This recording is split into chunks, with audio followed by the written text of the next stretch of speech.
What's going on, guys? It is Fake Thriller and Snoo603, and there are only 9 days until Battlefield 4 is released. And in today's daily, we're going to talk about battle pickups.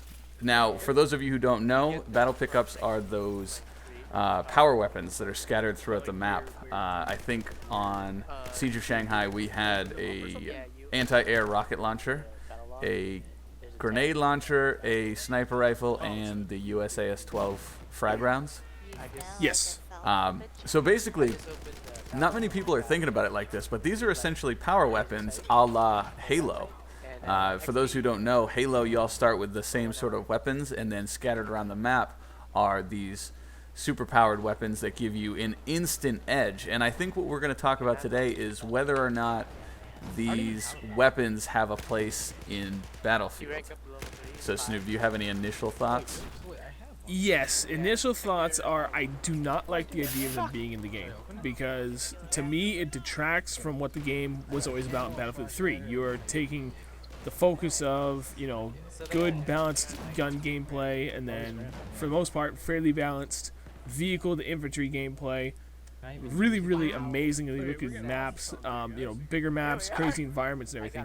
You're taking all the focus away from that, or sorry, not all the focus, but at least part of the focus away from that, and you're putting it into, we gotta just get to wherever part of the map these weapons are, and pick them up, because they give me an instant edge. And they kind of throw out that perfect balance that they really strive for in Battlefield 3. Right. Now, so one of the things that I sort of agree with you, like, I don't know if they really have a place, because in order for a game to be, I think, really enjoyable, you have to always understand why you lost.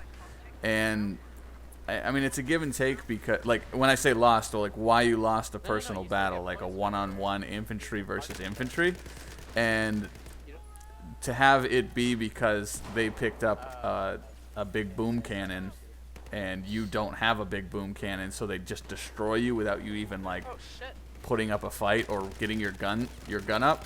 It seems really unfair, and it's almost like the death isn't deserved. Now, I know there's the other side where you can say that you can get hit with a tank round and die instantly and you didn't even have a chance to begin with, but this is almost different. It's like you're not expecting people to have a one-shot kill sniper rifle that's semi-automatic, Right, and for the fact that it actually does severe damage to vehicles, too. And that's kind of the thing where it's like, okay, well, yeah, on the one hand, that does offer balance from infantry to vehicle, but at the same time, it's like, it's a gun, man. Like, I know it's supposed to be a 50 cal, and they're pretty potent, but it's like, they went a little bit above and beyond with what it can do against some vehicles in this game. Well, in that anti-vehicle rocket launcher that's on the top tower of C before it falls, the first interaction I had with that against me was I was in an Apache or an attack chopper, whatever it may be, and it locked me insanely fast. I flared, and then before my flares were even done deploying, like I was still hearing the pops, I got locked again, and I was just down. And then, obviously, on my kill screen, it shows me that the dude had, I think it's called like the Star Screamer or something like that, like it's the actual name. And I was like, well, that sucks. This one dude who happens to be camping on the top of a building, who already has a vantage point, like, more powerful than anything else on the map, gets this rocket launcher that takes out possibly the one piece of equipment that could kill him and root him out of his little sniper perch. Yeah, exactly. I guess that's the biggest problem I had with it was, for what you just said, like, not only is it an extremely potent, like, anti-vehicle weapon, but for the fact that they give it to you at the highest vantage point on the entire freaking map, yeah, just seems ass backwards. Like, no, if you're gonna give us something, or if you're gonna put something in the game that gives you not just an edge, but a definitive and like completely imbalanced edge, do not give it in a position that makes it even that much more potent. Right. That's the thing that I loved about Battlefield 3. There was parity amongst everything. Maybe not every. Okay, I'm putting a blanket kind of statement on that, but I know, guys, it's not 100%. The vast majority of what everything went on in Battlefield 3, there was parity.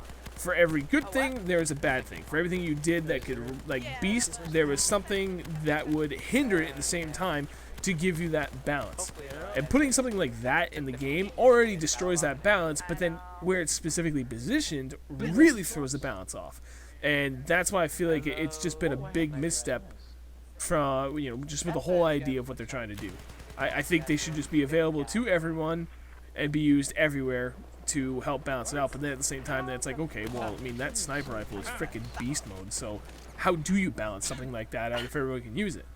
Well, and then if everyone, you stick with the way it is now, where only one person can use it, it's like, well, that's not fair, because then you get the one guy that, again, it takes the objective away and makes the gun the objective. Right. Getting to, well, and that's actually exactly what I was about to talk about. If you go and look at competitive Halo, it's all about power weapon spawn timers. Like, they'll have a strategy in competitive Halo is to get the rocket launcher, fire the shells, and then do a controlled drop where you keep it as your second item in your inventory and only drop it at an opportune time, to where you dropping the empty rocket launcher causes it to respawn, so another one of your teammates to get it. It's all about whoring these power weapons. And while I don't think they'll have as much of an effect in Battlefield as they do in Halo, because the Halo matches are way, the maps are way smaller and everything, I do feel like it could create this weird focus on spawn times for weapons and odd map control, where you're not necessarily fighting over the flag, you're fighting over a point in the map that's irrelevant. I agree. Yeah.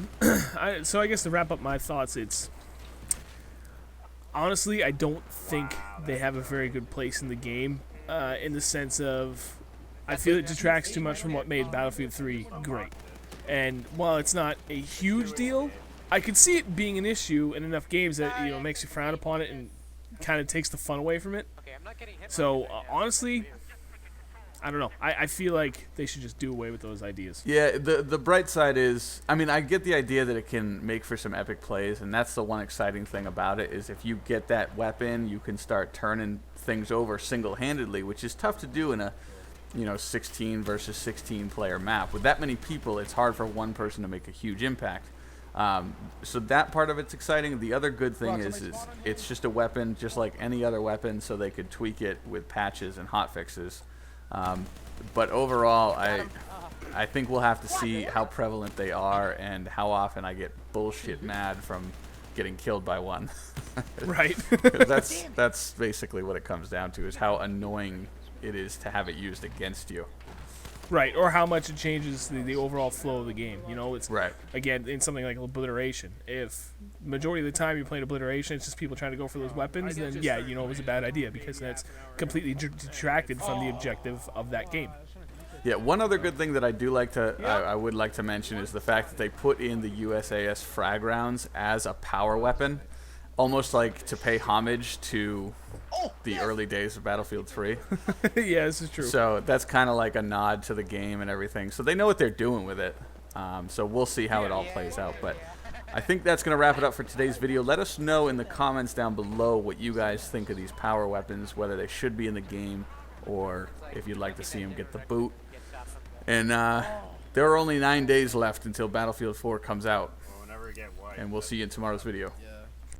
For those that are fans of the Battlefield Friends show, as well as other shows by Hank and Jed and Johnny Ethko, you should head on over to their store and check out all of the awesome merchandise they have to offer. Hell, you can even have the Noobin Gang sing Happy Birthday to a Friend. It's all in the store, so head on over to take a look, or someone's going to throw ammo at your face.